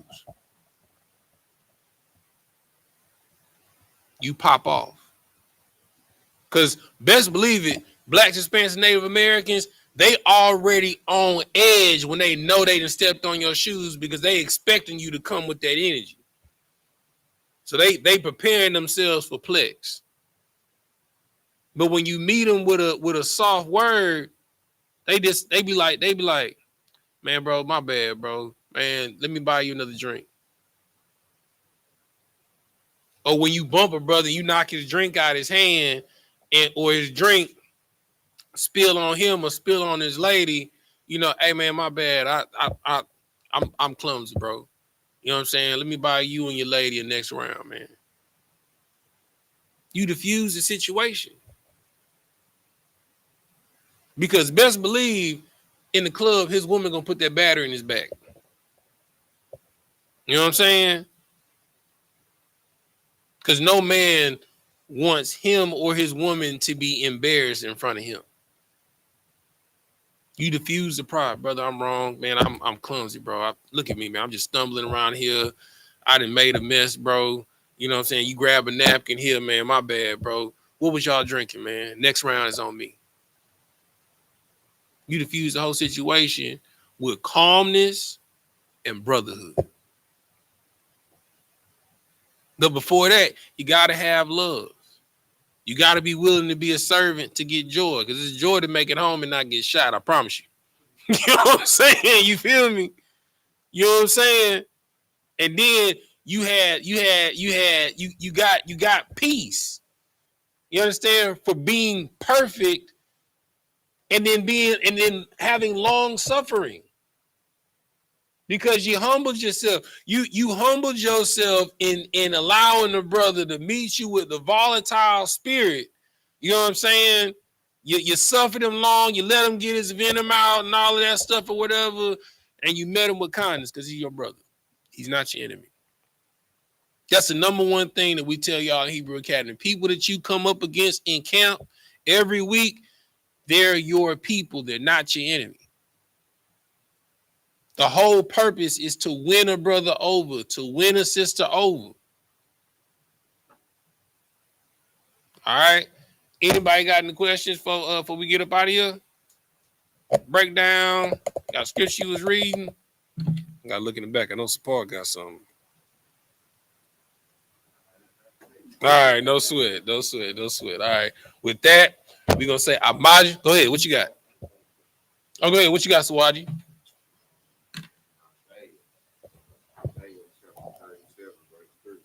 All right. You said Isaiah chapter...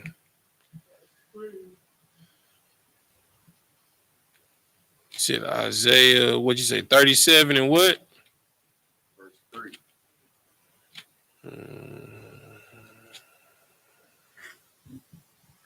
Okay, go ahead. This is the book of Isaiah, chapter 37, verse 3.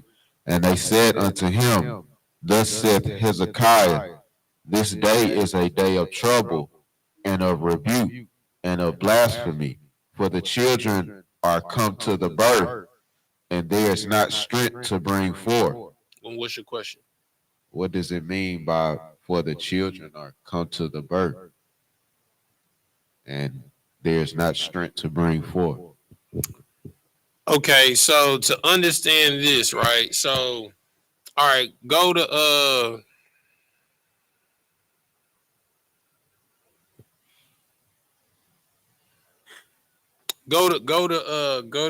verse 1.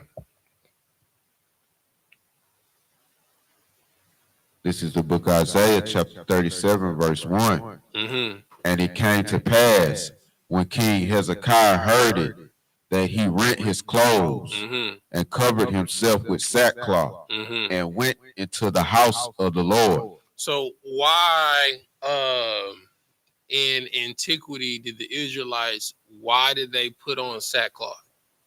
To mourn. To mourn. So that means that something extremely grievous had transpired and taken place. Go ahead, Knox.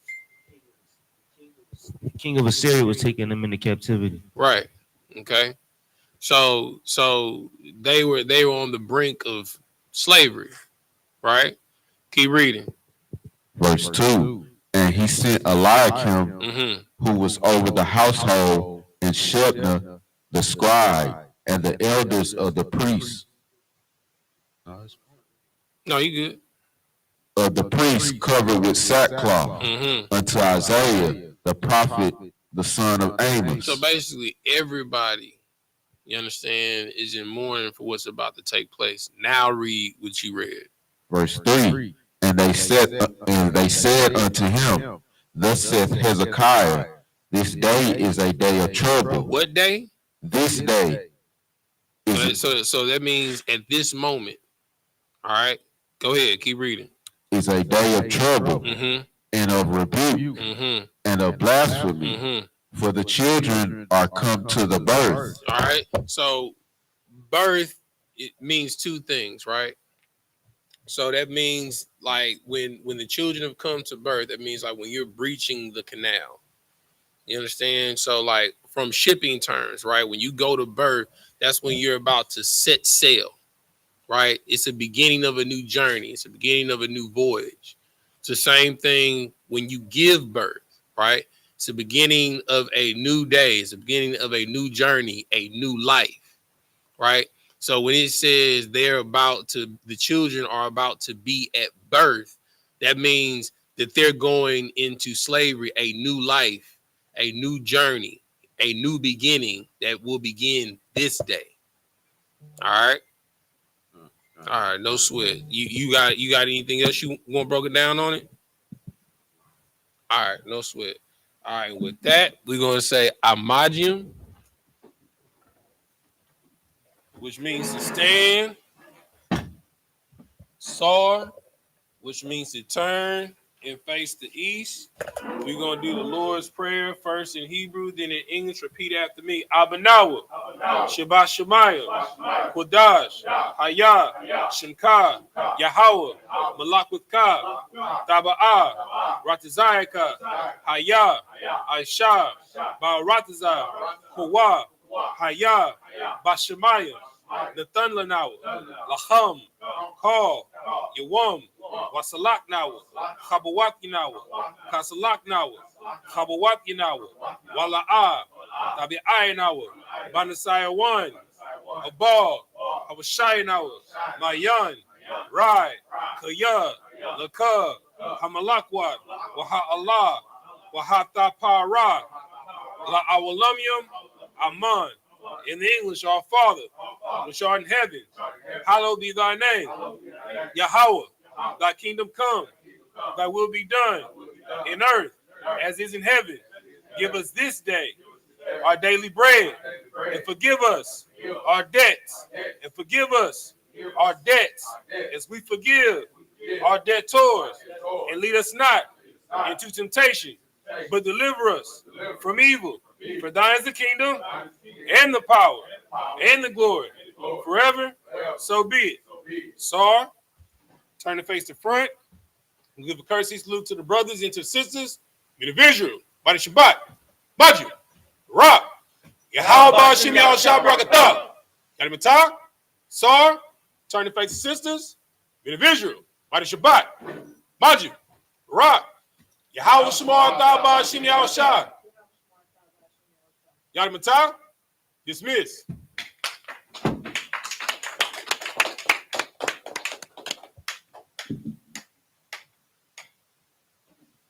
Yo, Gabawar, wow. That boy Gabawar